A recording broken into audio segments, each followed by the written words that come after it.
మనము చూడబోతున్నాం. ఇది 4వ సంఘం. దేవుని వాక్యం నుంచి 4వ సంఘముగా తుయతైర సంఘాన్ని మనం చూస్తాం.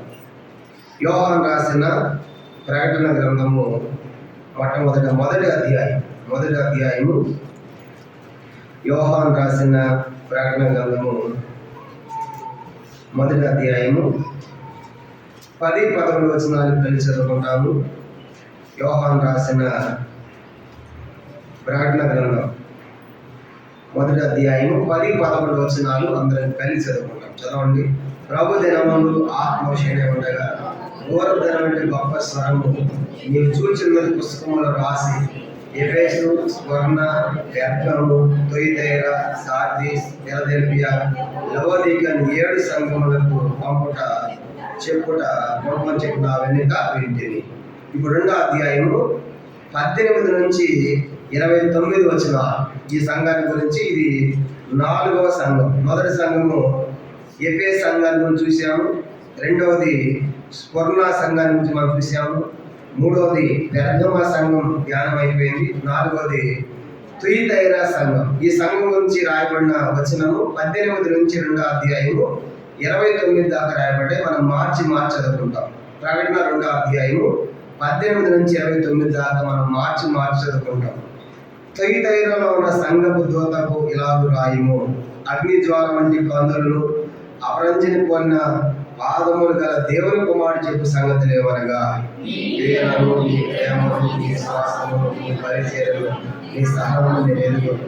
నీ మొదటి క్రియ కన్నా నీ కడపటి క్రియ మరి ఎక్కువని ఎరుగుతుంది. ఆయనను నీ మీద తప్పు ఒకటి నేను మోపవలసి ఉన్నది. ఏమనగా తాను ప్రవక్తని చెప్పుకొనుచున్న యెజబెలు స్త్రీను నీ వడనిచ్చున్నావు. జాగ్రత్తం చేయటకును విగ్రహములకు బలి ఇచ్చిన వాటిని తినుటకును అది నా దాసులకు బోధించుచు వారిని మోసపరుచుతున్నది.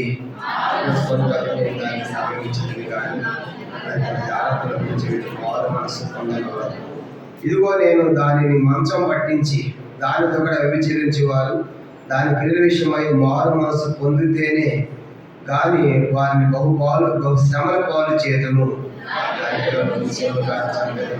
అందువల్ల అంతరిందేవుడు దేవుని పరీక్షించేవాడు నేనే అని సంఘములన్నీ తెలుసుకోడు. మరి మీరు వారిని పిలుచుకుని ప్రతిఫలం ఇచ్చేదాన్ని.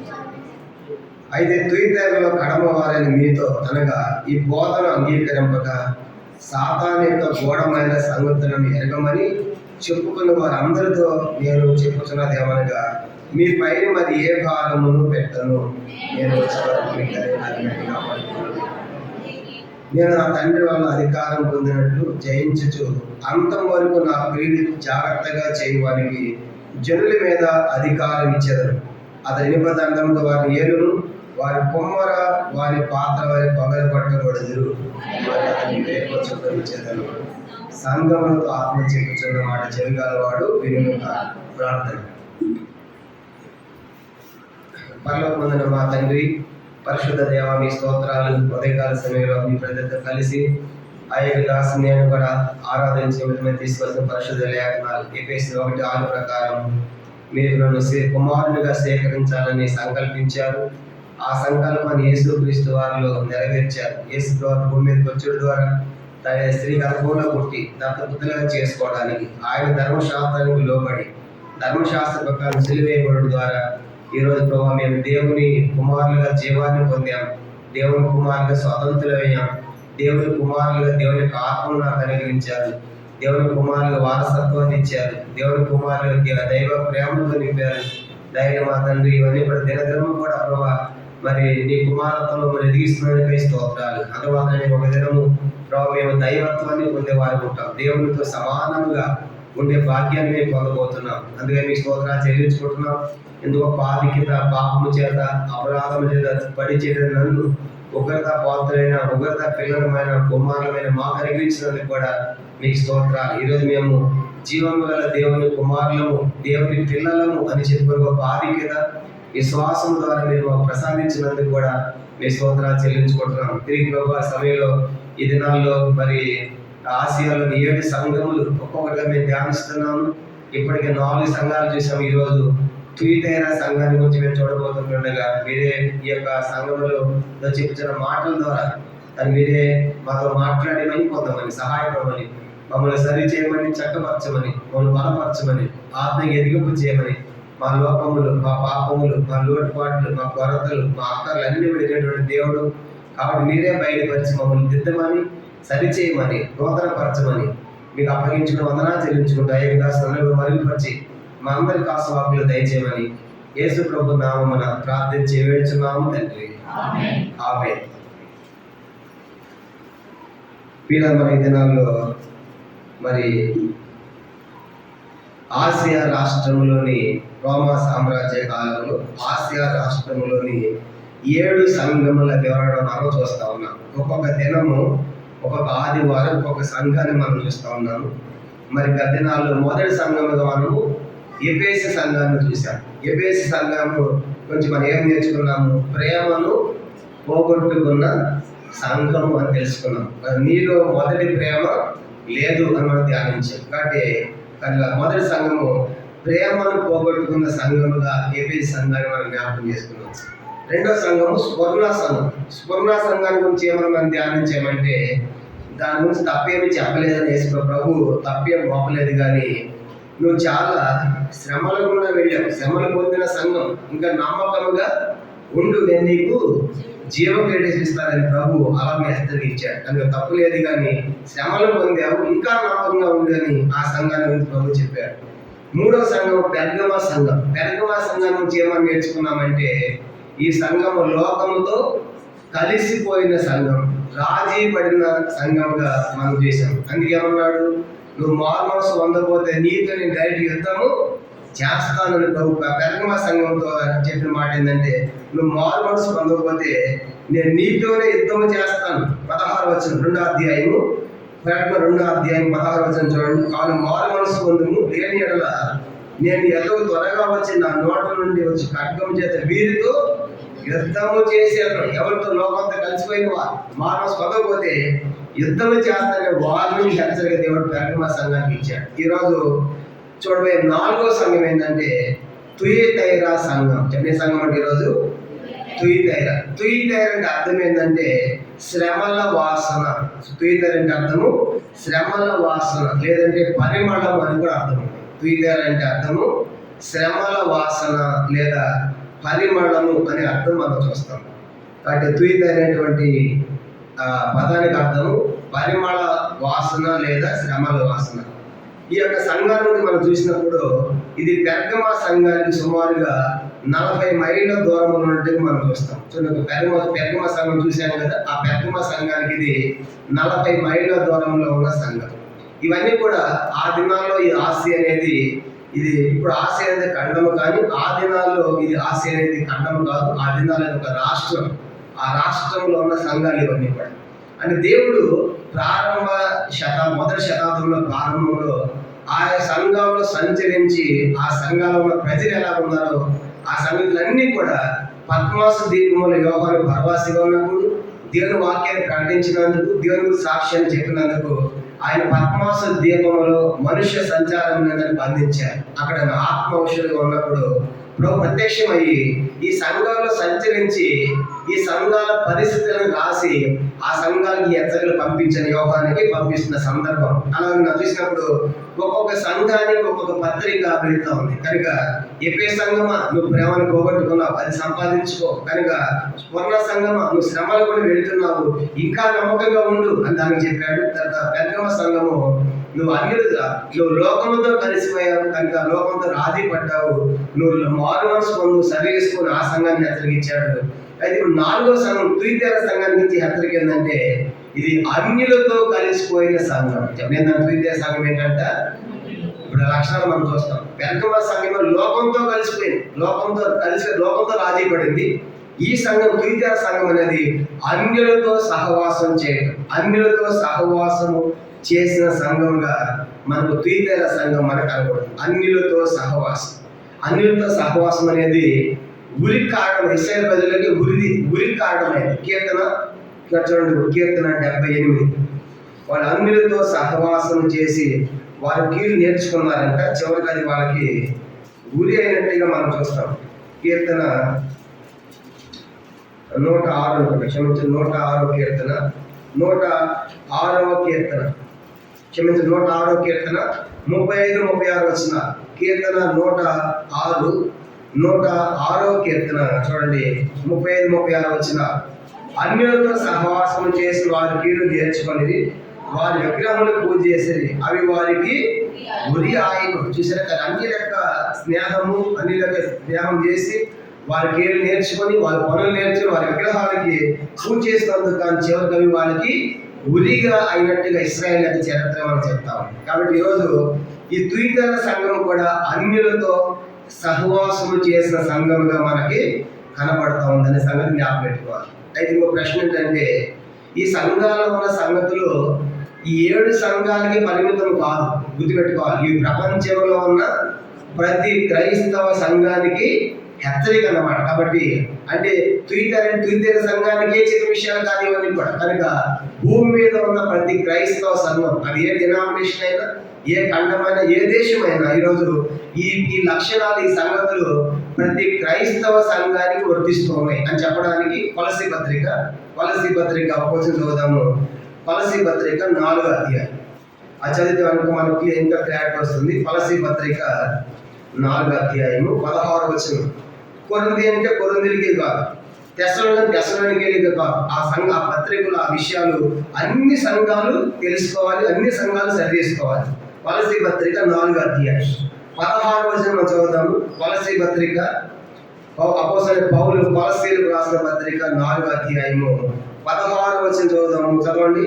ఈ పత్రిక మీరు చదివించుకున్న తరువాత లవోదియ వారి సంఘములోను చదివించుడి. లవోదియకు పంపిన పత్రిక మీరును చదివించుకొనండి. పౌలు కొలసీ పత్రిక రాసి కొలసీ సంఘాన్ని పంపించాడు. కొలసీ పత్రిక రాసి కొలసీ సంఘాన్ని పంపించి ఈ పత్రిక ఏం చేయమంటున్నాడు?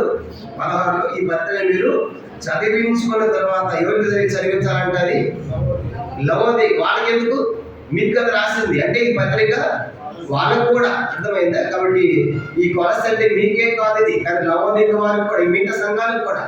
అయితే లవోదిక కూడా పత్రిక రాశారు.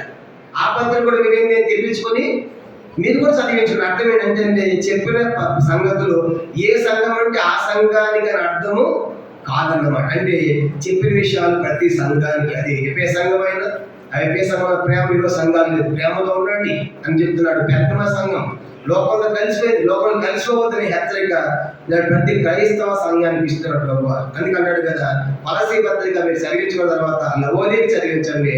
వాళ్ళకి పత్రిక ఉంది, అది కూడా వచ్చి మీరు కూడా చదివించుకున్న దాని ప్రకారము జీవించండి అని ప్రభు చెప్పే సంగతులు మనం చూస్తాం. కానీ ఈరోజు మనం ఈ సంఘ చరిత్ర మనం చూసినప్పుడు, తుయితర సంఘ పట్టణ చరిత్ర మనం చూసినప్పుడు సంఘం ఎలా ప్రారంభమైంది అనే సంగతులకు మనం వెళ్తాము. మనం గమనించామంటే మరి పెద్దమ సంఘానికి 40 మైళ్ళ దూరంలో ఉన్నటువంటి పట్టణంగా మనకు కనబడుతుంది. ఈ తుయితర అనేది మంచి వ్యాపారానికి కేంద్రం. చెప్పలేదంటే మంచి వ్యాపారానికి కేంద్రమైన పట్టణంగా మనకు కనబడుతుంది. అయితే ఈ యొక్క తుయితర అనగానే మనకు ఒక గుర్తుకు రావాలి. చెప్పండి, ఎవరు తుయితర అనగానే ఎవరు గుర్తుకు రావాలి? తుయితర పట్టణస్థురాలైన లుదియా. ఆమె ఈ పట్టణమే. ఏ పట్టణము? తుయితరనే. కానీ ఆమె ఎక్కడ ఉంది? తుయితర లేదు. పౌలుకి ఎక్కడ పరిచయం అయింది? ఆమెకి ఫిలిప్పీలో కలుసుకుంది. ఎక్కడంట? ఫిలిప్పి, యూరప్ ఖండం. కనుక ఫిలిప్పి అనేది మాసిదోనియా ప్రాంతం చూడు పైన ఉంది. కనుక ఫిలిప్పి, కనుక ఈ ఫిలిప్పి ఆమె మనం గమనించామంటే లుదియా అనేటువంటి స్త్రీ వాస్తవానికి ఈ తుయితర, ఈ పట్టణానికి సంబంధించిన ఆమె ఓదానంలో కూడా ఎక్కడ ఉంటుందా? ఆమె ఫిలిప్పి. కనుక ఈ ప్రాంతానికి వెళ్ళి, ఇది మాసిదోనియా ప్రాంతం, అది మాసిదోనియా దేశం అంటారు. ఇది ఫిలిప్పి, ఇదంతా యూరప్ ఖండం అనమాట, యూరప్ ఖండం. కనుక ఆమె ఇక్కడ నుంచి వెళ్ళి ఇక్కడ వ్యాపారం చేస్తాం, ఇక్కడ పౌలు కలుసుకుంది, ఇక్కడ ఆమె ప్రభువుని తెలుసుకుంది. ఎక్కడ? ఫిలిప్పి పట్టణంలో. కనుక కాబట్టి ఆమె వాస్తవానికి ఫిలిప్పి పట్టణం కాదు, ఆమె ఏ ఊరు? తుయితర పట్టణం. ఎక్కడ వ్యాపారం చేసింది? ఆమె ఫిలిప్పీలో చేసింది. అట్లా పౌలు గారు యూరప్ ఖండానికి ఎంటర్ అయినప్పుడు అక్కడ మొట్టమొదటి పరిచయం అయిన తర్వాత యూరప్ ఖండంలో, యూరప్ ఖండానికి వెలుగుని నింపినటువంటి స్త్రీయే ఈ యొక్క లుదియా. లుది అంటే అర్థం దివిటి, దీపం అని అర్థం. కాబట్టి ఆమె వెలిగించుకుంది కుటుంబాన్ని, ఆ ప్రాంతం అంతా వెలిగించింది. అందుకే ఆమె ప్రభుని నమ్మిన తర్వాత అపోస్తలుల కార్యం 16, ఒక మాట చదువుదాము. అపోస్తలుల కార్యం 16 అధ్యాయం చూడండి. ఆమె ఎట్లా ప్రభుని నమ్మిందంట. అపోస్తలుల కార్యములో ఆ తుయితర పట్టణస్థురాలు లుదియా. అపోస్తలుల కార్యములు 14వ అధ్యాయం 16వ అధ్యాయం 14వ వచనం. అపోస్తలుల కార్యములు 16వ అధ్యాయము 14వ వచనం చదవండి. ఆవిడ లుదియా అనే దైవభక్తి ఒక స్త్రీ వినుచుండెను. ఆమె గోదా రంగు పొడిని అమ్ము తుయతైరా పట్టణస్తురాలు. ప్రభు ఆమె హృదయంలో తెరిచను కనుక పౌలు చెప్పిన మాట ఎందుకు లక్ష్యం ఉంచాను. మరియు ఆమె ఇంటి వారు బాప్తిసం పొందినప్పుడు ఆమె నేను ప్రభు నందు విశ్వాసం కలదాన్ని ఇస్తే మీరు నా ఇంటికి వచ్చి ఉందని వేడుకొని మమ్మల్ని బలవంతము చేశారు. పౌలు ఈ యొక్క ఫిలిప్పీ పట్టణానికి వచ్చినప్పుడు మాసిదోనియా ప్రాంతం కనుక, అంటే యూరప్ ఖండానికి ఎంటర్ అయిన తర్వాత మొట్టమొదటి దొరికింది స్త్రీ ఈమె. ఎవరు?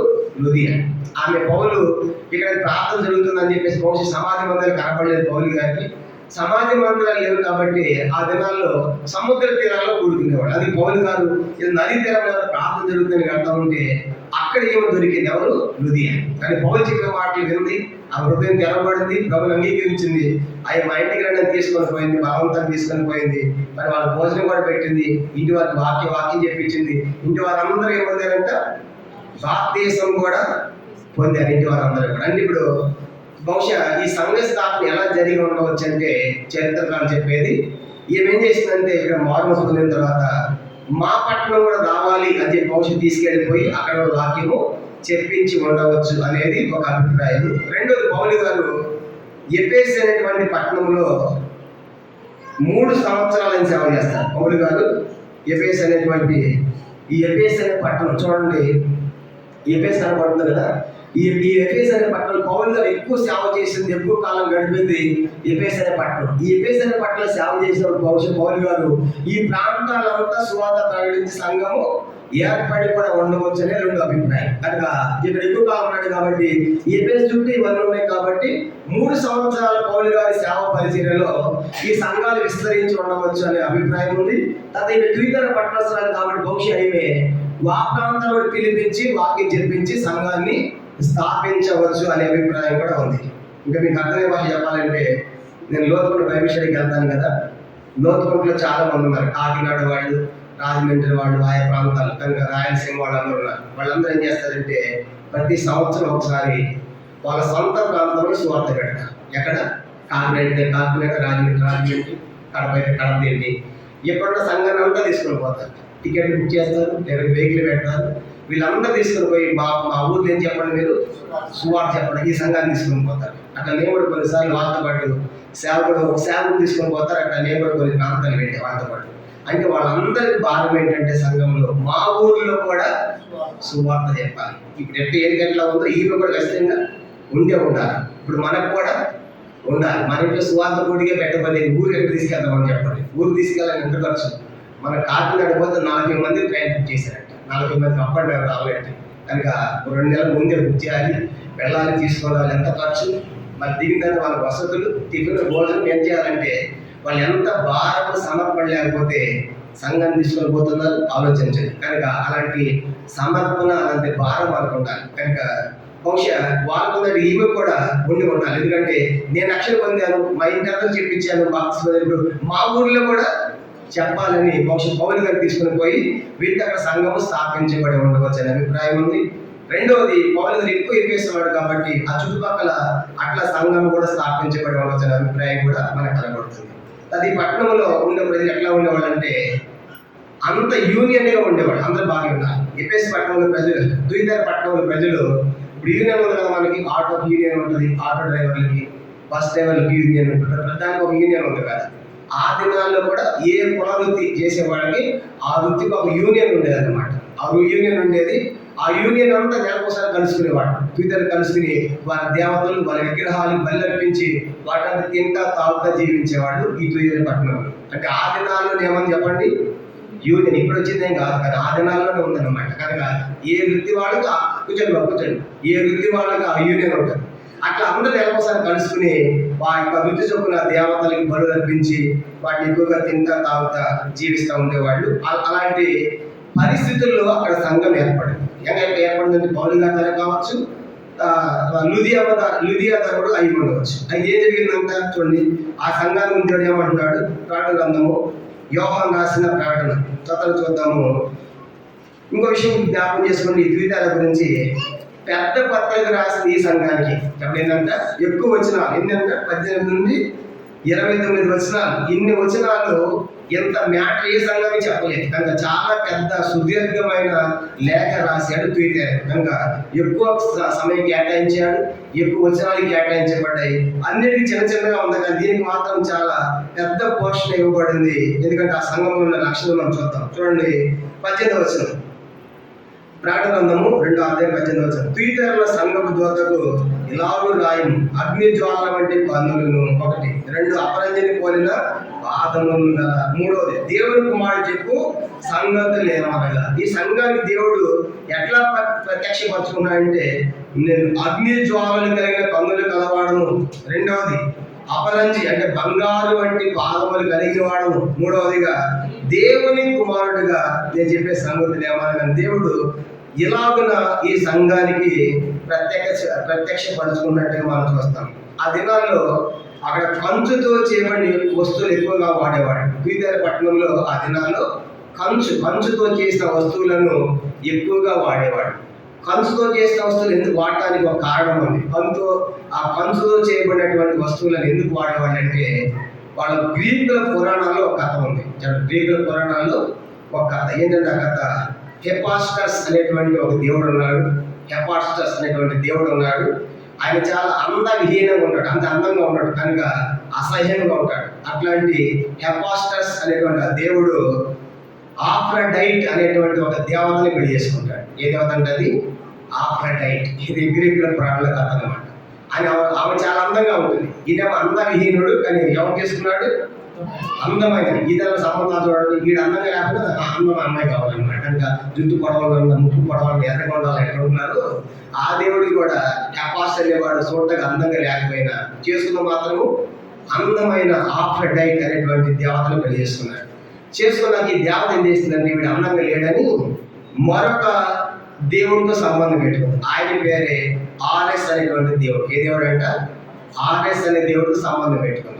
ఇది భర్త గమనించాడు. ఎవరు? హెపాస్టస్ గమనించి వీళ్ళందరినీ కంచుతో చేసిన వాళ్ళతో బంధిస్తాడు. ఏంటంటే కంచుతో చేసిన వాళ్ళతో భార్యను ఆ ప్రేమించిన వాడిని బంధిస్తాడు అనమాట. అందుకే ఆ కంచుకు బలం ఉంది, శక్తి ఉంది అని నమ్మి ఆ దినాల్లో కంచుతో చేసిన వస్తువులు ఎక్కువగా వాడే పట్టణమే ఈ పేసారు తుయితర పట్టణం. అదనమాట దాని చరిత్ర. అర్థమైందా? కంచుతో వాడిన వస్తువులు వాడడానికి కారణం ఏంటి?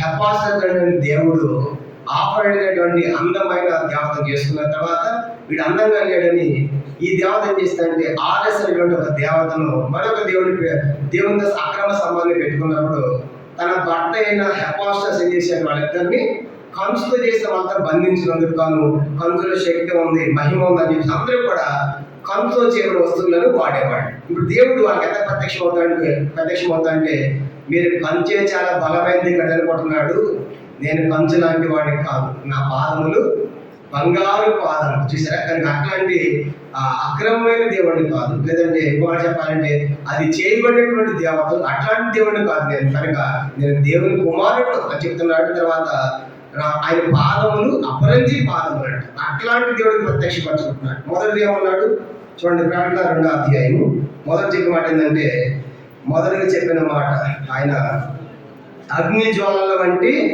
కన్నులు. అంటే ఇది ఏం తెలియజేస్తే, వాస్తవానికి యేసువారి కన్నులు భూలోకంలో కన్నీరు కార్చిన కన్నులు. కనుక ఎంతో మంది కోసం ఆయన లాజరు సమాధిని ఏడ్చాడు. కనుక యోహాను 11:35 యేసు కన్నీరు కార్చిన చూస్తాం. హెబ్రీ 5:7 కూడా చూస్తాం. ఆయన శరీరధర్మ దినాలు మహారోదనముతో కన్నీటితో ప్రార్థన విజ్ఞాపనలు చేశారు. అట్లాంటి కన్నీటితో కాచిన కన్నులు కలిగినటువంటి దేవుడికి ఏమంటాడంటే, ఇప్పుడు ఆయన కన్నీరు కార్చే కన్నులు కాదు, ఎక్కడంట అగ్ని జ్వాలలు అంటే కాల్చివేసే కన్నులు. దుష్టత్వాన్ని చూడలేను, అసహ్యాన్ని చూడలేను, పాపాన్ని చూడలేను. అట్లాంటి దేవుడిగా ఉన్నాను. కానీ ఒకప్పుడు మీకోసం ఏడ్చాను, కన్నీరు కార్చాను. కానీ ఇప్పుడు నా కన్నులు ఎట్లాంటివి ఉంటాయి? అగ్ని జ్వాల అంటే కాల్చివేసే కన్నులు, పాపాన్ని అసహ్యాన్ని కాల్చివేసే కన్నులు మనం ప్రత్యక్షపరచుకుంటున్నాడు. ఇంకా ఏమంటాడు? రెండో సంగతి, అపరంజిని పోలిన పాదములు. అంటే మీరు ఆఫ్రడైట్ లేదా ఆర్ఎస్ అనే దేవత, హెపాస్ అనేటువంటి దేవతలు కనుక గొప్ప అనుకుంటున్నారు, కంచుతో చేయబడినవి కనుక. కంచు వాళ్ళ గొప్పది కాదు కనుక వాటన్నిటికంటే బంగారం ఎంతో శ్రేష్టమైనది, విలువైంది. అట్లాంటి దేవుణ్ణి అని ప్రత్యక్షపరచుకుంటున్నాడు. మూడవది, దేవుని కుమారుడు చెప్పు సంగతులు ఏమనగా. మూడవది మాట ఏంటంటే నేను దేవుని కుమారుడుగా. వాస్తవానికి ఆయన 1:13 ఏమన్నాడు చూడండి, యోహాను ప్రకటన 1:13 7 సువర్ణ దేవస్తంభముల మధ్యను ఆ సువర్ణ దేవస్తంభములను ఆ దేవస్తంభముల మధ్యను మనుష్య కుమారుడు ఒకని అక్కడ మనుష్య కుమారుడు ప్రత్యక్షపరుచున్నాడు. ఇప్పుడు ఏమంటాడు, నేను దేవుని కుమారుడు. ఇప్పుడు చెప్పండి, యేసువారు మనుష్య కుమారుడా దేవుని కుమారుడా? రెండు ఉన్నాయి ఆయనకి. భూలోకంలో ఉన్నప్పుడు సంపూర్ణమైన మానవుడిగా ఉన్నాడు, సంపూర్ణమైన దేవుడిగాను ఉన్నాడు. కనుక ఆయన దేవుని కుమారుడు కానీ మనుష్య కుమారుడు వచ్చాడు. ఆయన సంపూర్ణమైన మానవుడు. అందుకన్నాడు, తండ్రి ఈ గిన్నె నా యొద్ద నుండి తొలగించన్నాడు మానవుడిగా. మళ్ళా దేవుడిగా ఉన్నాడు, నా ఇష్టము నీ ఇష్టమే జరుగుతుంది కాక సంపూర్ణమైన. అంటే యేసు ప్రభువు సంపూర్ణమైన మానవుడు, సంపూర్ణమైన దేవుడు. రెండు ఉన్నాయి. రెండు కలిగి ఈ లోపల జీవించాడు. ఇప్పుడు అందుకే మీ లోపల నేను అసహ్యాన్ని పాపాన్ని చూడలేని కన్నులున్నాను. మీరు అనుకున్నట్టుగా ఆర్ఎస్ ఆఫ్రోడైట్ లేదా హెపాస్టస్ అనేటువంటి దేవత లాంటి వాడిని కాను నేను.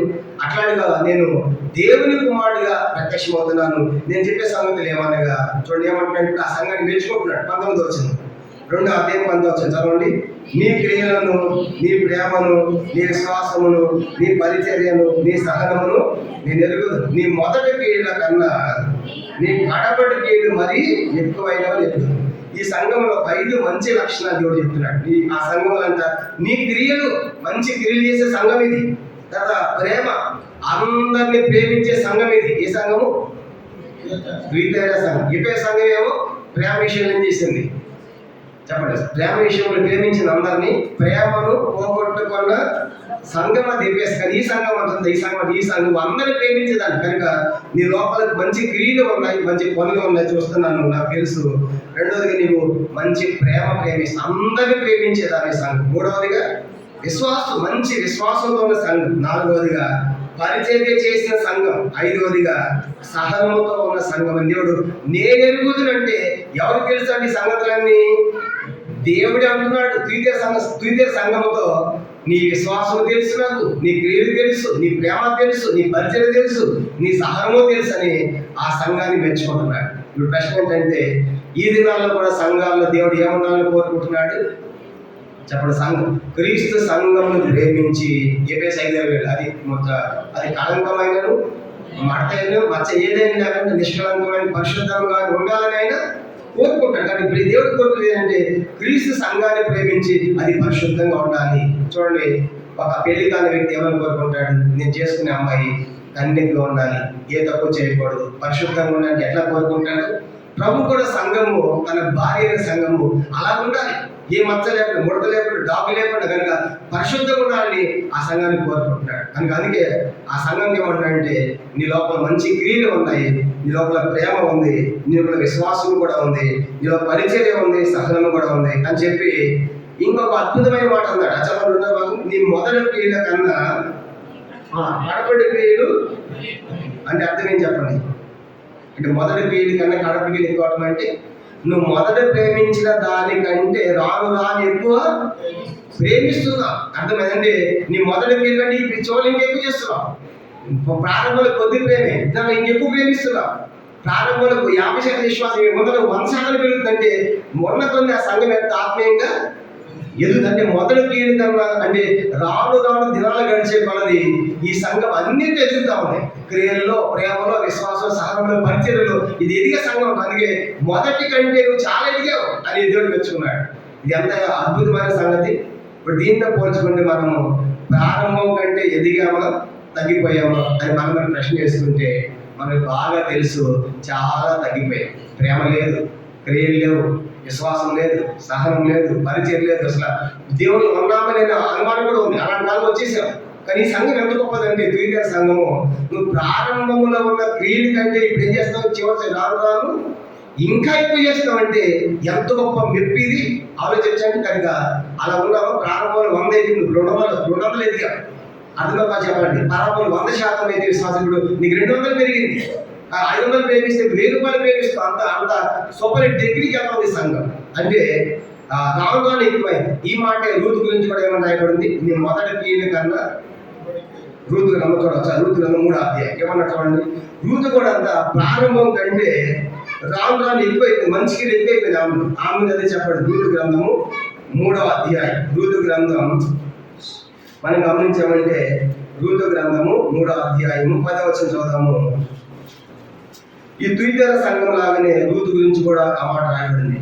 చూడండి, నీ రూతు గ్రంథం 3వ అధ్యాయం 10వ వచనం. అతడు నా కుమారి యెహోవా చేత నేను దీవెన పొందుతాను, కొద్ది వారిని కానీ గొప్ప వారిని కానీ యవనస్తులను నీ వెంబడింపుకున్నట్టు వలన చూడగా నీ మునుపటి సత్ప్రవర్తన కంటే వెనుకటి సత్ప్రవర్తన మరి ఎక్కువైంది. కానీ మొదట ఉన్న దానికంటే రావడానికి ఎక్కువగా మంచిగా ఉన్నావు, ఆత్మీయంగా ఉన్నావు అన్నమాట. కనుక సేమ్ అనగా రూతు చెప్పిన మాటే మునుపటి కంటే ప్రారంభం కంటే ఇప్పుడు ఎక్కువగా ఉన్నావు అని మెప్పు పొందే సంఘముగా తుయితెర మనకు కనబడుతుంది. విచారం ఏంటంటే దేవుడి పిల్లలు ప్రత్యక్షమైతే బేతేల్లో మీరు ఎట్లా ఉన్నారంటే నీ లోపల క్రియలు లేవు, విశ్వాసం లేదు, ప్రేమ లేదు, సహనం లేదు. కనుక ఈ సంఘం నాకు తెలుసు అన్నారు అనుకోండి, మన పరిస్థితి ఏంటి? మనం అట్లే ఉన్నాం. కానీ ఇప్పుడు సంఘంతో నేను ఎరుగుతానంటే ఎవరు చెప్పాల్సిన పని లేదు, దానికి అన్నీ తెలుసు. కానీ అన్ని సంఘాలు తిరిగాడు. ఈ సంఘము అట్లాగా ఆత్మీయంగా ఎదిగిన సంఘంగా మనకు కనబడుతుంది. అందుకే ఆ సంఘంలో క్రియలు ఉన్నాయి, ప్రేమ ఉంది, 2, 3 విశ్వాసం ఉంది, దానిలో పరిచయం ఉంది, 5వదిగా సహనం కూడా ఉంది. ఆ 5 రాను రాను ఏమైందంటే రెట్టింపు చేసి ఎక్కువగా ఎదుగుతా ఉన్న సంఘం. చూడండి, ఆ ప్రకటన 2వ అధ్యాయం. ప్రకటన 2వ అధ్యాయము ఏమంటున్నాడు? ఇంకా 2వ అధ్యాయము ఈ 5 క్రియలు ఈ సంఘంలో ఉండి రాను రాను ఉన్నతంగా ఎదుగుతుంది సంఘము. ఆయనను 20వ వచనం, ఆయనను నీ మీద తప్పు ఒకటి మోపవలసి ఉన్నది. ఇన్ని మంచి క్రియలు కూడా నీలో ఒక తప్పు ఉంది అంటున్నాడు. కనుక మంచి క్రియలు ఏంటి?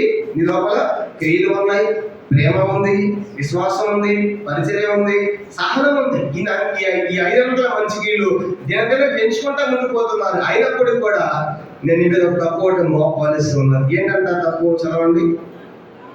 ఏమనగా తాను ప్రవక్త నుంచి చెప్పుకున్న యెజబెలు అనే స్త్రీని నీవు ఉండనిచ్చుచున్నావు, జాగ్రత్తను చేయుటకును విగ్రహమును బలి ఇచ్చిన వాటిని తినుటకును అది నా దాసులకు బోధించిన వారిని మోసపరుచును.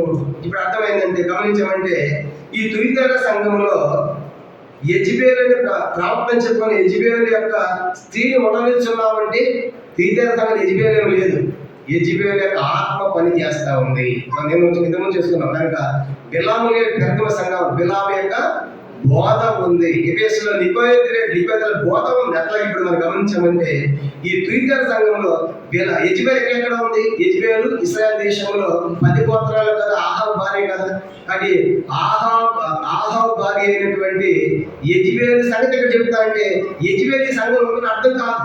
యెజబెలు యొక్క ఆత్మ పని చేస్తా ఉంది. యెజబెలు ఎలా జీవించిందో అలాగే జీవించేవారు సంఘంలో అని మనం చూస్తాం. యెజబెలు ఎవరు? యెజబెలు అంటే ఆమె సీదోను కుమార్తె. సీదోను ప్రాంతానికి సంబంధించిన ఒక అన్యురాలు. ఎవరంటే సీదోను ప్రాంతానికి సంబంధించిన ఒక అన్యురాలు యెజబెలు. ఆమెను ఇశ్రాయేలీయుడైనటువంటి ఆహాబు పెళ్లి చేసుకున్నాడు. ఎవరంటే ఆహాబు ఎవరు? అది ఇశ్రాయేల్ ఎవరు పెళ్లి చేసుకున్నాడు? అన్య స్త్రీ అయినటువంటి ఆహాబు. అంటే అన్య స్త్రీలో నుంచి కుటుంబం నుంచి ఎవరికి వచ్చింది చెప్పండి? ఇశ్రాయేలులో కలిసిపోయింది యెజబెలు. వచ్చి కొట్టుడికి రాలా, ఆ సీదోను దేవతని పట్టుకొచ్చింది. ఎక్కడికి? ఇశ్రాయేల్ దేశం. ఈ దేశం పాడైపోయింది. నెక్స్ట్ ఇప్పుడు ఈ ఆహాబు యెజబెలుకి పుట్టినటువంటి కుమార్తె అతల్య. ఇప్పుడు ఎవరంట? అతల్య. ఏమని చేశారంటే యోధా దేశంలో యెహోషాపాతు రాజు ఉన్నాడు. యెహోషాపాతు రాజు ఆయన కుమారుడి పేరు యెహోరాము. ఇప్పుడు ఆయన పేరు చెప్పండి, యెహోరాము. ఇప్పుడు యెహోషాపాతు ఏం చేశాడంటే నేను రాజును కాబట్టి నా స్థాయి తగినట్టు చూసుకోవాలని చూసుకుంటే ఆహాబు కనపడ్డాడు. ఆహాబు కుమార్తె ఎవరు? ఆహాబు యెజబెలు కుమార్తె ఎవరు? అతల్య. ఇప్పుడు ఏం చేశాడంటే ఆ మందాలను కూడా సగం తెలుసు, ఆ మంచి దీనిలో కలిసింది. ఇప్పుడు అన్నిటికీ ఇశ్రాయేలు పుట్టినటువంటి కుమార్తె అతల్య అయితే ఈ అతల్యను తీసుకొచ్చి యోధా దేశం పెట్టారు. ఇప్పుడు దీని పెళ్ళేసి యెహోరాము మొత్తం కంపు అయిపోయింది అనమాట. ఈ పర్యవసానము చివరికి ఏం జరిగిందో మనకు తెలుసు, చెప్పారు రాజులు చేరుతారు. కానీ ఎంత గొప్ప నష్టమైందో ఆ సంబంధాల ద్వారా.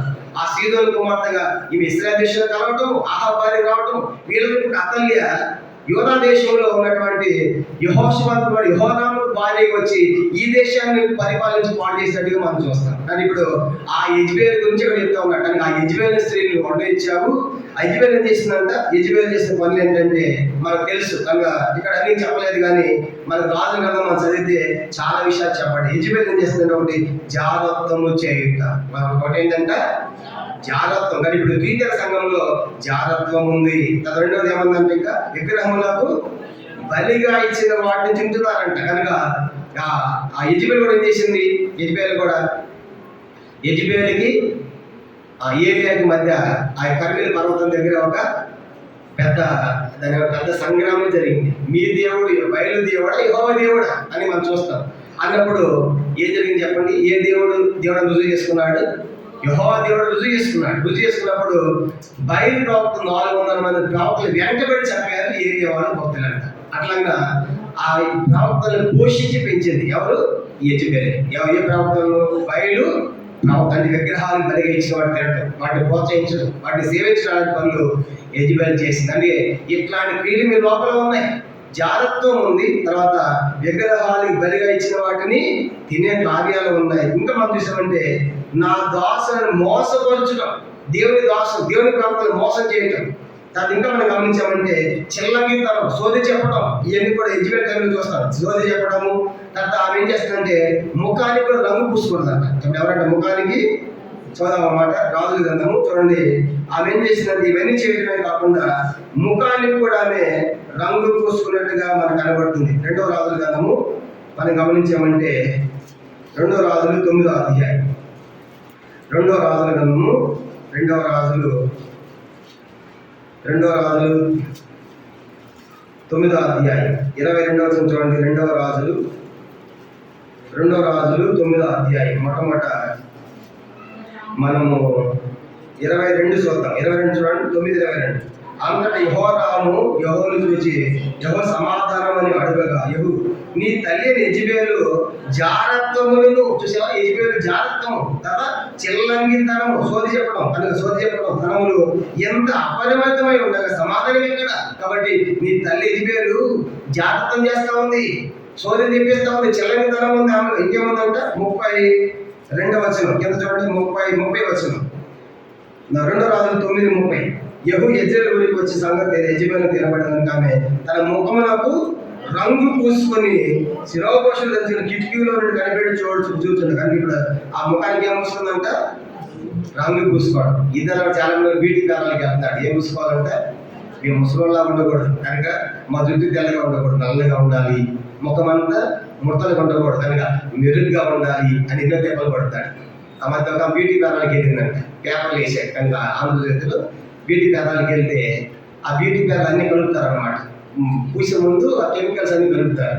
ఈమె కెమికల్ కలిపే టైంలో ఫోన్ వచ్చింది. ఎవరికి? ఆ పూసామకి. బయటకు వెళ్ళి వస్తా ఒకటి అయిపోయి ఇంకోటి వేసింది అనమాట. దాంట్లో ఇది మొత్తాన్ని పూసింది. ఇంటికి నీళ్ళ పట్టుకుంటే ఈ చర్మం అంతా ఊడొచ్చేస్తుంది. కనుక దేవుడు పెట్టిన రూపం అంతా పోయింది. ఆ మొత్తం మొహం అంతా పాడైపోయింది. తన పోలీసు కంప్లైంట్ ఇచ్చినారు. ఎవరు? వీళ్ళు సరిగ్గా చేయలేదు. అర్థమైందా? ఎన్నోసార్లు మనం పూసుకుంటూ ఉంటాం ముఖానికి, ఒంటికి కనుక మన ముసలిలో ఉండకూడదు. ఇప్పుడు యెజబెల్ అట్లాంటి ముఖానికి ఏం పూసిందంటే ఆమె యెజబెల్ ఒకటి జాగ్రత్తము, ఆ రెండవది విగ్రహాలకు బలిచి తినటము, ఇంకేం చేస్తుందంట? దేవుని ప్రజలను ప్రవక్తలను మోసం చేయటము, ఇంకేం చేస్తుందంట? చిల్లంగితనము, సోది చెప్పటము, ఇంకా రంగు పోయిట, తర్వాత అబద్ధ సాక్ష్యాలు చెప్పడం. ఇది కూడా యెజబెల్. అబద్ధ సాక్ష్యాలు దేవుడి టైంలో చెప్పండి. అబద్ధ సాక్షి ఎట్లా చెప్పించింది? తన భర్త ఆహాబు ఒకరోజు మూతి ముడుచుకొని కూర్చున్నాడు. ఎందుకంటే పక్కనే తోట ఉంది, నాబోతు తోట, ద్రాక్ష తోట. దాని మీద మనసు పడింది, అది కావాలి, అది కలుపుకుందామని పిలిచే నాబోతుని పిలిచి ఇస్తామంటే లేదయ్యా, ఇది మా పిత్రాడి చేత నేను ఇవ్వలేను అన్నాడు. అది మూతి ముడుచుకొని కూర్చున్నాడు. ఆహాబు రాజు భార్య వచ్చి నేను సార్ నెల ఉన్నానండి. ఆ ఏముందంటే నేను చూసుకున్నా సంగతి చెప్పాలి. ఇంకేమన్నా పక్కనటువంటి ఆ తోట వాడు ఇవ్వట్లేదు నాబోతంటే అదంతా మరి నేను చూసుకుంటా కాదు తీసుకుని అబద్ధ సాక్షులు పెట్టించి అబద్ధాలు చెప్పి నాబోతుని రాళ్లతో కొట్టి చంపించింది. అబద్ధ సాక్ష్యాలు చెప్పి అది వెళ్ళే భక్తి ఏమన్నాడు? ఎట్లా ఆయన చంపారు? నీ రక్తము అట్ల కుక్కలు నామని చెప్పాడు. ఆ శాపం పంపించినాడు. అంటే అబద్ధ సాక్ష్యాలు కూడా చెప్పించింది. ఎవరంట? ఇవన్నీ ఈ లక్ష్యాలు ఎక్కడ ఉన్నాయి? తుయితేర సంఘంలో ఉన్నాయి. యెజబెల్ లేదు అక్కడ. యెజబెల్ అంటే జాగ్రత్త జరుగుతుంది అక్కడ. యెజబెల్ విగ్రహాలు బలిచే తింటున్నారు, చెల్లనితనం అక్కడ ఉంది. తర్వాత ముఖాన్ని రంగు పూసుకోవడం ఉంది. అంత మాత్రమే కాదు, దేవుని ప్రవక్తలు మోసం చేస్తున్నారు. అంత మాత్రమే కాదు, అక్కడ అబద్ధ సాక్ష్యాలు జరుగుతున్నాయి. ఇంకా చెప్పాలంటే ఆ ప్రవక్తలను చంపడం కూడా ఉంది. యెజబెల్ ఏం చేస్తుందని చెప్పండి, ప్రవక్తలను చంపాలి వెంటబడిందే లేదా? వెంటబడి పాప ఏం చేశారు, భయపడి దాక్కుని పాదరక్షణ కింద ప్రభావాలను చంపు అన్నాడు. ఇదేంటో ఇప్పుడు దాకా అక్కడ మీకు అద్భుతమైన జీవించాను కదా కాబట్టి ఆమె చంపుతుంది ఎవరు? యెజబెల్ భయపడుతున్నాడు, నా ప్రాణం తీసుకుంటున్నాడు. అంటే ఎంత భయపడి ఉండాలి. ఏది ఆలోచించండి, అంత గొప్ప కార్యం చేసినటువంటి వ్యక్తి ఒక స్త్రీని చూసి భయపడి పారిపోయి సాగుతున్నాడంటే ఆలోచించండి ఎంత భయంకరంగా ప్రవర్తించి ఉండాలి. యెజబెల్ ఆలోచించండి. అంటే సామాన్యమైన స్త్రీ కాదు యెజబెల్. అందుకే అంటాడు కదా, దేవుడు ప్రాణం తీసుకుంటాడు కనుక దేవుడు కనుక ఈ యొక్క ఏలియా ప్రార్థన చేస్తాడు. కాబట్టి అట్లాంటి ఇప్పుడు ప్రవక్తలు చంపుతున్నారు. మరి ఇట్లాంటి వాళ్ళు దేవుడు క్షమించవచ్చా? ఇట్లాంటి వాళ్ళు ఏంది జాగ్రత్త, ఒకటి జాగ్రత్తము, రెండవది మనం చూసాం విగ్రహాలు బలిచింది తింటున్నారు. అది మూడో సంగతి చూసినప్పుడు దేవుని ప్రదాసం మోసం చేస్తుంది, అక్కడ నెరవేర్చడం. నాలుగవది చెల్లంగితనం, శోధ చెప్పడం. ఐదవది రంగు పూసుకోవడం, వేషధారణ. ఆరవది అబద్ధ సాక్ష్యాలు. ఏడవది వచ్చేసి ప్రవక్తలను యెహోవా ప్రవక్తలను చంపటం. ఇట్లాంటి పనులు చేసేటువంటి ఆ యెజబెల్ లాంటి క్రియలు నీ లోపల ఉన్నాయి ద్వితీయ సంఘం. అయితే దేవుడు ఎంత మంచివాడంటే ఇట్లాంటి వారు కూడా క్షమించాలనే కోరుతున్నాడు. ఇప్పుడు మారు మనస్సు పొందింది. ప్రకటన 3వ అధ్యాయం 2వ అధ్యాయం ప్రకటన గ్రంథం చూడండి. ఇప్పుడు ఏమంటాడు, ఇట్లాంటి పనులు ఉన్నప్పటికీ కూడా ఈ ద్వితీయ సంఘం ఏమంటున్నాడు, నేను నాశనం చేయడానికి లేదు కానీ మారు మనసు పొంది. చూడండి ప్రకటన గ్రంథం 2వ అధ్యాయం ఒకసారి 20 చదివి 20 పోతాం. 20 చదువుతాం మాట 20 చదవండి. ఆయన నీ మీద తప్ప నేను మోపాలిసి ఉన్నది. ఏదనగా తాను ప్రవక్తని చెప్పుకొనిచున్న యెజబెల్ స్త్రీ నీవు ఉడనిచ్చున్నావు. యెజబెల్ జాగ్రత్త చేస్తుంది, విగ్రహాన్ని బలించడం తింటుంది, తర్వాత చేస్తుండగా నా దాసుని బోధించే వారిని మోసపరుస్తూ ఉంది. ఇట్లాంటి యెజబెల్ ఏం చేయాలి? 21 చదవండి. మారు మనస్సు పొందడం నేను దానికి సాగించిందని కానీ అది తన జాగ్రత్త విడిచిపెట్టి మారు మనస్సు పొందగలదు. ఇట్లాంటి మరి పనులు చేసేటువంటి యెజబెల్కి అవకాశం ఇచ్చాడు. ఏం పొందాలని ఇచ్చాడు అవకాశం, మారు మనస్సు ఇచ్చాడు. ఎట్లా?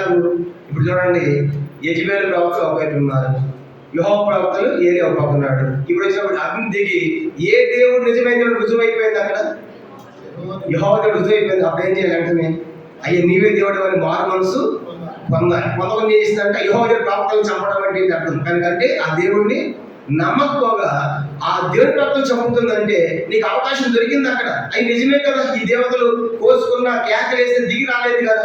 యెహోవా దేవుడు నిజమైన దేవుడు కానీ కన్ను ద్వారా చూసినప్పటికి కూడా మారు మనసు పొందకుండా ఆ ప్రవక్తల్ని చంపడానికి వెంటబడుతుందంటే అది అంటున్నాడు, నేను మారు మనసు పొందడానికి సమయము ఇచ్చాను. అది పొందటం అంటే అర్థమైందంటే ఇప్పుడు తెలుసుకోవాలి కదా, నిజమే కదా అని తెలుసుకోవాలి కదా. అట్లాగే మనం చూసామంటే ఈ ఇశ్రాయేలు విడిపోయిన తర్వాత యెరొబాము ఏం చేస్తాడు? యెరొబాము అనేవాడు అక్కడ దేవతలు పెడతాడు. యెహోవా దేవుడు ఇది మీరు యోధా దేశంకి వెళ్ళొద్దని చెప్పేసి పెట్టం పెట్టి అక్కడ పండుగ లాంటి ఏర్పాటు చేసి పూజ చేస్తూ ఉంటాడు. అప్పుడు యెహోవా ప్రవక్త వచ్చి ఆయన గద్దిస్తూ ఉంటే ఆయన ఇట్లా చేయి చాపుతాడు. ఆ యెరొబాము చేయంత ఏమైపోయిందంట? ఎండిపోయింది. కుష్ఠరోగం వచ్చి అయ్యా నా కోసం ప్రార్థన చేయంటాడు. అర్థమైంది అంటే కానీ అట్లా తెలుసుకోవాలి కదా, నిజమే కదా నాకు తప్పని తెలుసుకోవాలి కదా. కనుక ఇప్పుడు యెజబెల్ నిజమైన దేవుడు తెలియనప్పుడు కూడా మారు మనసు పొందకపోగా నిజమైన దేవుడు తెలుసుకొని ఆ దేవుని యొక్క ప్రవక్తను చంపడం వెంటబడుతుందంటే ఎంత ఘోరమైంది యెజబెల్. అట్లాంటి యెజబెల్ మీ లోపల ఉంది కనుక యెజబెల్ యొక్క ఆత్మ మీ లోపల ఉంది. మీరు ఎట్లాంటి వాళ్ళు అంటే అందరినీ ప్రేమించేవాడు. ఎవరు? వేదన సంఘం కాదు, ప్రీతర సంఘం. నీ లోపల ప్రేమ ఉంది అన్నాడు అంటే అందరూ ప్రేమిస్తున్నావు, యెజబెల్ని ప్రేమిస్తున్నావు అది అన్నమాట కథ. అర్థమైందా? అన్ని ప్రేమించకూడదు కనుక నీ లోపల ప్రేమ చాలా ఉంది, విశ్వాసం చాలా ఉంది, క్రియలు చాలా ఉన్నాయి, పరిచయ సహనం ఉంది. కానీ ఆ మంచి విస్తారమైన ప్రేమలు ఎవరు కూడా ప్రేమిస్తున్నావు? యెజబెల్ కూడా ప్రేమిస్తున్నావు. అది నీ లోపల తప్పు. యెజబెల్ గద్దించడం వల్ల, యెజబెల్ ఖండించడం వల్ల. కాబట్టి నీ లోపల ప్రేమ అందరూ ప్రేమిస్తున్నావు. కాబట్టి యెజబెల్ దేవుడు ప్రేమించమంటే యెజబెల్ అంటే మారు మనసు పొందే ప్రేమించాలి కానీ యెజబెలు క్రియలను ప్రేమించకూడదు. జ్ఞానత్వము, విగ్రహాల పైన తినడము, మోసం చేయటము, చిల్లనితనము, వ్యభిచారము, ఇవన్నీ కూడా చూసినప్పుడు కానీ దేవుడి ప్రవక్తలు చెప్పడం, మోసం చేయటం, అబద్ధ సాక్ష్యాలు ఇవి దేవుడు సహించాడు. కనుక ఇట్లాంటి క్రియలు ఉన్నటువంటి అందరూ ప్రేమించే క్రియతీర సంగమ యెజబెలు లాంటి వాళ్ళు ప్రేమిస్తున్నాం. ఇది నీ లోపల ఉన్నటువంటి పెద్ద తప్పు. ఇప్పుడు ఏం చేయాలి? ప్రార్థన 3వ అధ్యాయం, ప్రార్థన 2వ అధ్యాయం చూడండి ఏమంటున్నాడు. 2వ అధ్యాయము 21వ వచనం, మారు మనసు పొందుటకు నేను దానికి సమయం ఇచ్చిందని కానీ అది తన జాగ్రత్తను విడిచిపెట్టి మారు మనసు పొందలేదు. అవకాశం వచ్చింది, తెలుసుకున్నప్పుడు కూడా పొందలేదు. ఏదో వీళ్ళు 22వ వచనం, ఇదిగో నేను దానిని మంచం పట్టించి దానితో కూడా వ్యతిరేకించేవారు దాని ప్రియుల విషయం మారు మనసు పొందితేనే కానీ వారి బహు శ్రమల పాలు. కానీ ఇప్పుడు ఏం చేస్తానంటే అలాంటి వారిని ఏం చేస్తానంటే మంచం పట్టిస్తాను. ఏం చేస్తాను అక్కడ దేవుడు మంచం పట్టిస్తానంటే రోగం తీసుకొస్తాను, మంచం పట్టిస్తాను. దాని పిల్లలు అట్లాంటి అంటే యెజబెలు యొక్క పెళ్లి చేసేవాడు యెజబెలు పిల్లలు. ఇంకా మనం చదువుకున్నాం కదా, మనంతా ఎవరి పిల్లలు అని చదువుకున్నాం, దేవుని పిల్లలు, దేవుని కుమారులు అని. ఇప్పుడు యెజబెలు పనులు చేసే వాళ్ళంతా ఎవరవుతారు? యెజబెలు పిల్లలు. కానీ ఇప్పుడు దాని పిల్లలు అంటే ఆ యెజబెలు లాంటి వాళ్ళని, యెజబెలు పిల్లలు చేసేటువంటి వాళ్ళని మంచం పట్టిస్తాను. అది మాత్రమే కాదు, వాళ్ళు మారుమనసు పొందకపోతే వాళ్ళని బహు శ్రమల పాలు చేస్తారంటే బహుశా ఏ శ్రమలు కావచ్చు అంటే ప్రభుత్వం ఎంత పడతారు, వీళ్ళు ఎలా పడతారు? 7 ఏళ్ల కాలంలో శ్రమలు వీళ్ళు పొందేవాళ్ళు ఉంటారు. మారుమనసు పొందిన వారికి ఏమని చెప్పండి, 7 ఏళ్ల శ్రమల్లో 7 గంటల శ్రమలు ఉంటాయి. ఇప్పుడు సంఘం ఎత్తబడుతుంది, ఎత్తబడిన తర్వాత విడబడిన వారికి 3.5 సంవత్సరాల శ్రమలు, 3.5 సంవత్సరాల మహాశ్రమలు ఉంటాయి. బహుశా ఆ శ్రమలే కావచ్చేమో, అది మానవ పొందకపోతే దాన్ని బహు శ్రమలు పాలు చేస్తారు. ఇంకేమన్నాడు? 23వ వచనం చూడండి, దాని పిల్లలను నిశ్చయముగా చంపేదను. కనుక దేవుడు ఎవరైతే యెజబెలు లాంటి పెళ్లి చేస్తున్నారో అట్లాంటి వారిని నేను చంపేదను. ఎంత భయంకరం అన్నమాట. కాబట్టి అట్లాంటి క్రియలు చేసేటువంటి వారిని నేనే చంపుతాను. 23, అందువల్ల ఆంతర్యంలోను హృదయంలో పరీక్షించేవాడు నేనని సంఘములన్నీ తెలుసుకున్నాను. కనుక అది ఎప్పుడైతే నేను పని చేస్తానో నేను చంపుతా, మిగతా సంఘాల వాళ్ళకు కూడా బుద్ధి వస్తుంది, అమ్మా ఈ దేవుడు హృదయాన్ని ఆంతర్యాన్ని పరీక్షించేవాడు, ఆయన అన్ని కనబడుతుందని చెప్పేసి అందరూ కూడా మారుమనసు పొందుతారు, జాగ్రత్త పొందుతారు. కాబట్టి నేనే దాన్ని చంపుతాను అని, దాని పిల్లలను కూడా నిశ్చయంగా చంపుతానని మాట మనం చూస్తాం. ఎందుకంటే మన దేవుడు హృదయములను ఆంతర్యంగాలను పరీక్షించేవాడు. ఇరిమియా గ్రంథం 7వ అధ్యాయం. ఇరిమియా గ్రంథం 7వ అధ్యాయం, ఇరిమియా గ్రంథం 17వ అధ్యాయము, ఇరిమియా గ్రంథము 17వ అధ్యాయము 9-10 వచనాలు చదువుతాం. ఇరిమియా గ్రంథము 17వ అధ్యాయము 9-10 వచనాలు. ఇరిమియా 17:9-10. హృదయం అన్నిటికంటే మోసకరమైనది, అది ఘోరమైన వ్యాధి కలది, దాన్ని గ్రహింపగలవాడు ఎవడు? ఒకని ప్రవర్తన బట్టి వారి కీల చొప్పున ప్రతీకారం చేయటకు యెహోవాను నేను హృదయమును పరిశోధించేవాడును, ఆంతర్యంలను పరీక్షించేవాడు. హృదయమును ఆంతర్యాలను పరీక్షిస్తాడు. అదే అంటే ఈ సంఘంతో నేను హృదయమును ఆంతర్యాలను పరీక్షిస్తాను, యెజబెలు చంపుతాను, దాని పిల్లలను చంపుతాను. దాని ద్వారా మిగతా సంఘం తెలుసుకుంటే అమ్మ దేవుడు ఆంతర్యాన్ని చూసేవాడు కానీ హృదయాన్ని చూసేవాడని అన్ని సంఘాలు తెలుసుకుంటాయి. ఇంకేమంటాడు చూద్దాము. ప్రార్థన 2వ అధ్యాయము ఇంకేమన్నాడు ఆ సంఘాన్ని గురించి? ఇవన్నీ కూడా ఆ సంఘంలో తప్పులు అన్నమాట. ఇంకా మనం గమనించామంటే 2వ అధ్యాయం 23వ వచనం చివరిలో, మరియు మీలో ప్రతి వారికి వారి క్రియ చొప్పున ప్రతిఫలం ఇచ్చేదను. కానీ మీరు చేసినటువంటి దాన్ని బట్టి మీలో భవిష్యత్తులో ప్రతి వారిని కూడా వారిని బట్టి ఏమిస్తాను దేవుడు, దాన్ని వాళ్ళు చేసిన దాన్ని బట్టి మీ ప్రతిఫలము కూడా నేను ఇస్తాను అని ప్రభు చెప్పే మాట చూస్తాను. కాబట్టి అందుకే ఇక్కడ నీ సహనం నీ ప్రేమ అని అంటాడు. అక్కడ యెజబెలేమో అది దాని అనే మాట ప్రస్తావించాడు. కాబట్టి మనం గుర్తుపెట్టుకోవాలి, యెజబెలు పిల్లలు వేరే, దేవుని పిల్లలు వేరే. ఆ యెజబెలుని చంపుతానని అర్థం ఏంటి? బహుశా నరకం కావచ్చు. చంపడం అంటే ఏంటో దాని అర్థము మానవ సొంతంగా ఎక్కడ ఉంటారు? నరకం. కాబట్టి చంపడం అంటే నరకానికి వెళ్ళేవారు ఉంటారు. యెజబెలు దాని పిల్లలు, దాని యెజబెలు యొక్క క్రియలు చేసేవారు నేను చంపడం అంటే నరకానికి పోతారు వాడని దేవుడు చెప్పే మాట మనము చూస్తాం. ఇది మరి ఈ సంఘంలో తప్పన్నమాట. మెప్పు చాలా గొప్పది, మెప్పు చాలా గొప్పగా ఉంది, తప్పు చాలా పెద్దగానే ఉంది. మెప్పు ఏమో మంచి క్రియలు, ప్రేమ, విశ్వాసం, సహనం, పరిచర్య ఎంతో గొప్ప మెప్పు ఉంది. రాను ఎదిగినట్టు సంఘమే. కానీ అందరూ ప్రేమించే సమయంలో యెజబెలు కూడా ప్రేమిస్తున్నారు. యెజబెలు క్రియలు, పద్ధతులు, ఆచారాలు కనుక జాగ్రత్తము, చిల్లనితనము కనుక అబద్ధ సాక్షి ఇవన్నీ ప్రేమించి ఈ సంఘం చెడిపోయింది. అని అంటాడు కదా, నేను ఆంతర్యం తెలిగినటువంటి వాడును, హృదయాలు తెలిసినటువంటి వాడును. నేను యజమాని చంపుతాను, దాని పిల్లలు చంపుతాను. మీరు మార్పులు పొందింది సరే, పొందకపోతే చంపడం నరకానికి వెళ్తానని దేవుడు చెప్తాడు. ఇప్పుడు ఏమంటాడు 23 అట్లాగా ప్రతి వారికి వారి క్రియ చొప్పున నేను వేసిన వాళ్ళకి ప్రతిఫలం ఇస్తాను అంటున్నాడు. నెక్స్ట్ 24 వచనం, ప్రకటన గ్రంథం 2వ అధ్యాయం 24-24.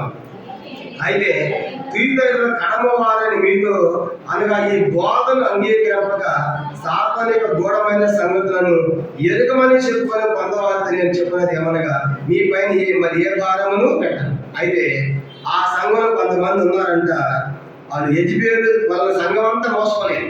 10 మంది మోసపోకుండా ఉన్నవాళ్ళు ఉన్నారు సంఘంలో. సంఘం అంతా కాదు, 10 మంది యెజబెలుని బట్టి సంఘం అంతా మోసపోలేదు. కానీ దేవుని స్తోత్రం, కొంతమంది మోసపోకుండా మరి తప్పించుకొని కాపాడబడి జాగ్రత్తగా బతికిన వారు కొంతమంది ఉన్నారంట. వాళ్ళ గురించి అన్నాడు దేవుడు, మీ పైన ఏ భారము నేను పెట్టను. ఎందుకంటే ఇప్పటికి మీరు చాలా చేస్తున్నారు కాబట్టి. ఆ దాంట్లో ఉన్నాడు కదా, స్ఫురణ సంఘం ఏమన్నాడు కనుక, ఇక నీ క్రియలు ఎక్కువగా ఉన్నాయి కాబట్టి నువ్వు మాట నాకు నమ్మకంగా ఉండమన్నాడు. కనుక అట్లా ఈ సంఘంతో అంటాడు కదా, ఈ ద్వితీయ సంఘంలో అందరూ మోసపోలేదు. కొంతమంది సాతాను యొక్క మరి వాని యొక్క కుయుక్తుల నుంచి ఎదిగినటువంటి కొంతమంది కాపాడుకున్నారు. మాట్లాడారు కదా, మీ మీద ఏ భారం కూడా నేను పెట్టను అంటాడు. నెక్స్ట్ 25వ వచనం, నేను వచ్చే వరకు మీకు కలిగిన దాన్ని గట్టిగా పట్టుకోనండి. కాబట్టి నేను త్వరగా రాబోతున్నాను, కానీ వచ్చే వరకు మీకు కలిగి ఉన్న దాన్ని గట్టిగా పట్టుకోండి. ఏం కలిగి ఉన్నారు వాళ్ళు చెప్పండి, ఏం కలిగి ఉన్నారు? ఒకటి క్రియలు, రెండవది 19వ వచనం, వాళ్ళు కలిగి ఉంది నా సంఘంలో ఏం కలిగి ఉంది? ఒకటి క్రియలు, రెండవదిగా ప్రేమ, మూడవది విశ్వాసం, నాలుగవది పరిచయం, ఐదవదిగా సహనం. ఇవన్నీ కలిగి ఉన్నారు కదా. నేను వచ్చేదాకా అంటే నేను మధ్యాకాశం వచ్చేదాకా, లేకపోతే మీరు చనిపోయేదాకా ఇవి మీరు కలిగి గట్టిగా పట్టుకోండి. అలా వింటే ఏం చేస్తాను నేను మీకు పట్టిగా పట్టుకున్నాడు. నేను వచ్చేవరకు మీకు కలిగిగా పట్టుకున్నాడు. 26, నేను నా తండ్రి వలన అధికారం పొందినట్లు జయించుచు అంతము వరకు నా క్రియలు జాగ్రత్తగా చేయడానికి నా జనుల మీద అధికారమును ఇచ్చేదను. అతను ఇనుప దండముతో వారిని ఏడు. ఆర్థిగా మీరు మీకు కలిగినటువంటి వాటిని ఈ 5 పరిచయం గట్టిగా పట్టుకోనండి. నా తండ్రి నాకు ఎట్లా అధికారం ఇచ్చాడో కానీ అట్లాగా నా క్రియలు చేయటం. అంటే అక్కడ 2 రకాల క్రియలు, ఒకటి యెజబెలు క్రియలు ఉన్నాయి, రెండవది దేవుని క్రియలు ఉన్నాయి. కానీ ఇప్పుడు సంఘంలో యెజబెలు క్రియలు చేసేవాళ్ళు ఉన్నారు, దేవుని క్రియలు ఉన్నాయి. మీరేం చేయాలి? నా క్రియలు, దేవుని క్రియలు జాగ్రత్తగా చేయండి. జయించేటువంటి వారికి జనుల మీద నేను అధికారం ఇచ్చేదను. ప్రభావం కదా, ఈ కొద్దిగా వాటిలో నమ్మకం ఉంది కాబట్టి ఈ పట్ల నువ్వు అధికారిగా ఉండి ప్రభు చెప్పాడు, సువార్తలు చెప్పాడు కదా. కనుక ప్రభు అట్లాగా మరి ఒక దినం ప్రభు అధికారం పోతున్నాడు అని మనం చూసి ఆరాధనలో చూసాం కదా. వారసులకు అన్నిటి మీద ఏమన్నా, వారసులు అన్నిటి మీద కర్త అధికారం ఉంటుంది. ఆర్థిగా జయించే వారికి ఆ రాజ్యముల వారి గొప్ప నా తండ్రి నాకు ఇచ్చినట్టే నేను వారికి అధికారం కూడా ఇస్తాను. తర్వాత అతడు ఇనుప దండముతో వారిని ఏలు. ఆ చేతి ఏముందంట? ఇనుప దండం. రాజుల చేతిలో దండం ఉండేది, రాజుల చేతుల్లో బంగారు దండం. ఈ రాజుల చేతిలో ఉండే దండం ఏంటి చెప్పండి? బంగారు. ఇదే దండం అంట ఇనుప దండం. ఇనుప దండం దాని ఒక బుక్ లాంటి ఉంటుంది అన్నమాట. దాంతో మరి పరిపాలన చేస్తారు, ఏలుతారు. తర్వాత కొమ్మర వారి పాత్రల వలె పగలగొట్టబడుతుంది. కాబట్టి ఇప్పుడు ఆ సంఘానికి ఇచ్చేటువంటి మరి ఆ బహుమానాలు ఏంటంటే నువ్వు క్రియలు జాగ్రత్తగా చెయ్యి, కాపాడుకో. రెండవదిగా అంతం వరకు చెయ్యి, నిలచేలు కూడా చెయ్యి, తర్వాత గట్టిగా పట్టుకో, అప్పుడు నేను నీకు అధికారం ఇస్తాను జనుల మీద. నా తండ్రి తెచ్చిన ఇనుప దండంతో వారిని పరిపాలిస్తే ఏలుతావు అని చెప్తా.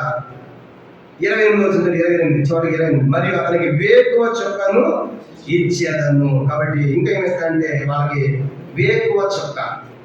వేకువ చొక్క అంటే ఇది ఏం తెలియజేస్తానంటే రాత్రి మరి గడువుగా తెల్లవారు ఎట్లా మన పొద్దున్నే ప్రశాంతంగా వేకువ చొక్క మనకు కనబడుతుందో కనుక ఆ ప్రకాశిస్తుంది. ఆ రీతిగానే ఒక విశ్వాసం చనిపోయిన తర్వాత అతను పొందేటువంటి పునరుత్థానం తెలియజేస్తా ఉంది ఈ యొక్క వేకువ చొక్క.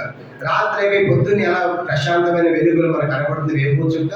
ఒక విశ్వాసి మరణించిన తర్వాత పొందేటువంటి పునరుత్థానం తెలియజేస్తా ఉంది వేకువ చొక్కల. అని చనిపోయినప్పుడు వాళ్ళు అలా ప్రకాశిస్తారు. ఇంకో మాట చెప్పాలంటే ఆ వేకువ చొక్క ఎవరో కాదు, ఆ వేకువ చొక్క యేసు ప్రభు వారి. అంటే యేసు వారు వాళ్ళు ధరించుకుంటారు. ప్రకటన గ్రంథము 22వ అధ్యాయం చూడండి, ప్రకాశమాని వేకువ చొక్క ప్రభు వారి.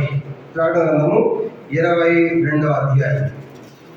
ప్రకటన గ్రంథము 22వ అధ్యాయం మనం చూసినప్పుడు 16వ వచనం. ప్రకటన గ్రంథం 22వ అధ్యాయం 16వ వచనం. సంఘముల కోసము ఈ సంగతులను గురించి మీకు సాక్ష్యం ఇచ్చినప్పుడు యేసు అని నేను నా దూతను పంపినాను. నేను దావీదు వేరుకు చిగురును సమానము, తర్వాత ప్రకాశమానమైన వేపు చుక్కనై ఉన్నాను. అని వాళ్ళు ఎవరు కలిగి ఉంటారు? వేపు చుక్కని ఇవ్వడం అంటే యేసులో ధరించుకుంటారు కనుక యేసులోతో ఉంటారన్నమాట. కనుక మీరు కనుక ఇలాగ ఉంటే మీరు అలా ఉంటారు. కాబట్టి ఈ దినము మనం పీతర సంఘాన్ని గురించినటువంటి ఎన్నో హెచ్చరికలు తీసుకున్నాం. ఆ సంఘానికి ఇచ్చిన వాగ్దానాలు ఏంటంటే, కాబట్టి మీరు ప్రతి వారికి వారి పిలుపు నేను ప్రతిఫలం బహుమానం ఇస్తాను. రెండవదిగా ఇనుప దండంతో మీరు పరిపాలన చేస్తారు. మూడవదిగా వేకువ చుక్కని ఇస్తారు. ఇవి మీరు పొందాలని షరతులు ఏంటి? ఒకటి, ఆయన క్రియలు జాగ్రత్తగా చేయాలి. ఆయన క్రియలు ఆయన వచ్చేదాకా లేదా మనం మాడించేదాకా చేయాలి. తర్వాత గట్టిగా మనం పట్టుకున్నప్పుడు ఈ గొప్ప ఆధిక్యతను మనం పొందేవారు ఉంటాం. ఇది తుయితర సంఘాన్ని గురించినటువంటి హెచ్చరికలు. కనుక ఆ రీతిగా ఈ సంఘము కనుక ఆత్మీయ ఎదిగిన సంఘమే కానీ ఇలా అన్యులతో కలిసిపోయి సహవాసం చేసిన సంఘం. కానీ యజమైనటువంటి ప్రవర్తన కూడా ప్రేమించిన సంఘం. కనుక ప్రేమ ఉంది అయితే మన ప్రేమ ప్రీతితోనూ సత్యముతోనూ ఉంటాం. కనుక దేన్ని ప్రేమించాలి? చెడ్డదాన్ని కాదు. కనుక మంచిదాన్ని ప్రేమించాలి, చెడ్డదాన్ని మనము అసహించుకోవాలి. కానీ సంఘం ఏం చేస్తుందంటే ప్రేమ ఉంది కానీ ఆ మంచిదాన్ని ప్రేమించినట్లుగానే చెడ్డదాన్ని కూడా ప్రేమిస్తే దాన్ని దేవుడు సహించలేదు. కట్టంటాడు కదా, నీ లోపల యెజబెల్ ప్రవర్తన ఉండనిచ్చావు. ఏంటి యెజబెల్ అంటే? ఆ సంఘంలో జారత్వం ఉంది, ఆ సంఘంలో విగ్రహాలు బలిచ్చినట్టు తింటున్నారు, ఆ సంఘంలో మోసపరిచేది కనబడుతుంది, దేవుని కోసం మోసం చేసి కనబడతా ఉంది. యెజబెల్ యొక్క చిల్లంగితనం కనబడతా ఉంది. యెజబెల్ యొక్క రంగు పూసుకోవడం అంటే వేషాలు కనబడుతుంది. యెజబెల్ యొక్క అబద్ధ సాక్ష్యాలు ఉన్నాయి. యెజబెల్ లాగా ప్రవక్తలను చంపేది కనబడతాం. ఇవన్నీ కూడా యెజబెల్ యొక్క క్రియలు. కనుక తుయితర సంఘంలో అట్లాంటి యెజబెల్ని చంపేస్తాను, దాని వీళ్ళు చంపేస్తాను. అది మారుమనసు పొందాలని కోరుకుంటున్నాను, అవకాశం ఇచ్చాను. కానీ అది కొందరు చూసి కూడా మారుమనసు పొందకుండా దేని మీద తిరుగుబడి దేవుని పాపను చంపాలనుకున్నటువంటి ఆ యెజబెల్ దాని పిల్లలను నేనే చంపుతానంటే వాళ్ళకి నాకేమే ఉంటుంది, జాగ్రత్త అనేటువంటి హెచ్చరికలు దేవుడు ఈ సంఘానికి ఇచ్చారు. కాబట్టి ఈ తుయితర సంఘం అన్నది ఆత్మీయ ఎదిగిన సంఘమే కానీ లోటు ఏంటంటే లోపం అన్యులతో సహవాసము చేసిన సంఘంగా మనకు కనబడుతుంది. మోకరించండి, ప్రార్థన చేసుకుంటాం. ఈ వాక్య వెలుగులో మన జీవితాన్ని కూడా ఒకసారి సఫర్ చేసుకుంటాం. ప్రభుత్వ బలంలో పాల్గొనిపోయే ముందు ఏపీఎస్ సంఘము ప్రేమను పోగొట్టుకున్న సంఘం. రెండవది స్ఫురణ సంఘం దేవుని కోసం శ్రమను అనుభవించి నమ్మకంగా ఉండమని మాటల్లో హెచ్చరికలు పొందిన సంఘం. పెర్గమ సంఘం లోకంతో రాజీపడి లోకంతో కలిసిపోయింది. విలామ బోధ, నిపుణుల బోధలు, ఎన్నో విగ్రహాలు బలి తినటం, ఇవన్నీ కూడా పెర్గమలో ఉన్నాయి. సేమ్ అలాగే ఈ సంఘం కూడా ద్వితీయలో కూడా నాలుగోది. ఈ సంఘం కూడా మనం చూసినప్పుడు ఇది అన్యులతో సహవాసం. కాబట్టి యెజబెల్ అన్ని రాళ్ళు జ్ఞాపకం చేసుకున్నాడు. ఇస్రాయేల్ దేశం ఎంటర్ అయిపోయింది. వస్త్రం ఒకటే రాలేదు, దాని జ్ఞాపకాలు తెచ్చింది. అక్కడి నుంచి వాళ్ళు పుట్టిన కుమార్తె అతల్య, ఈమె యోధా దేశంలోకి వచ్చింది. యెహోషువ కుమారుడు యెహోరాము ద్వారా అక్కడ ఆ దేవతలు తీసుకొచ్చింది, ఆ దేశం పాటు చేసింది. అన్యులతో సహవాసం ఇది యెజబెల్ యొక్క సంగతి. కాబట్టి మనం జాగ్రత్త. యెజబెల్ లాంటి క్రియలు చేయకూడదు. యెజబెల్ ప్రేమించేటప్పుడు మారుమనసు అవకాశం ఇచ్చాడు కానీ మారుమనసు పొందలేదు. దేవుడే చంపుతా అంటున్నాడు. కానీ ఈరోజు మనము యెజబెల్ క్రియలు మనలో ఉంటే యెజబెల్ పిల్లలమే. అట్లాంటి యెజబెల్ పిల్లలు దాని పిల్లలు కూడా చంపుతారు, మంచం పట్టిస్తూ అంటున్నాడు. కాబట్టి నేను దేవుని క్రియలు చేయాలి. నీ క్రియలు, నీ ప్రేమ, నీ విశ్వాసము, నీ సహనము, నీ పరిచర్య నాకు తెలుసు అని దేవుడు మెచ్చుకుంటాడు మన గురించి. దినానికి ఎక్కువైపోయింది చెప్పగలడు ఈరోజు మన గురించి. ప్రభా అవన్నీ తక్కువైపోయినాయి, నాలో రూతికి ఎక్కువైనాయి, తుయితర సంఘం కూడా ఎక్కువగా చేసింది. కానీ నిన్ను ప్రారంభంలో కంటే ఆ ప్రేమ లేదు, ప్రారంభ విశ్వాసం ఇప్పుడు లేదు, ఆ పరిచయం ఇప్పుడు లేదు, ఆ సహనం ఇప్పుడు లేదు, ఆ గిలి ఇప్పుడు లేవు. మనం తగ్గిపోయాము. పెరగమ సంఘం వల్లే లోకంతో కలిసిపోయాము. కానీ మధ్యంతరం మనతో మాట్లాడుతుండగా లోక దీవెను వేరే జీవించాలి. దేవుని ప్రజలుగా, దేవుని కుమారులుగా చేయబడిన మనం విలువెట్టు కొనబడిన వారంగా ఎంత ప్రశస్తమైన వారు, ఎంత జాగ్రత్తగా బతకాలి. కాబట్టి జ్ఞాపకం చేసుకున్న మంచి తీర్మానంతో ఆయన పనులో మనం పాల్గొంటాం. ప్రార్థన.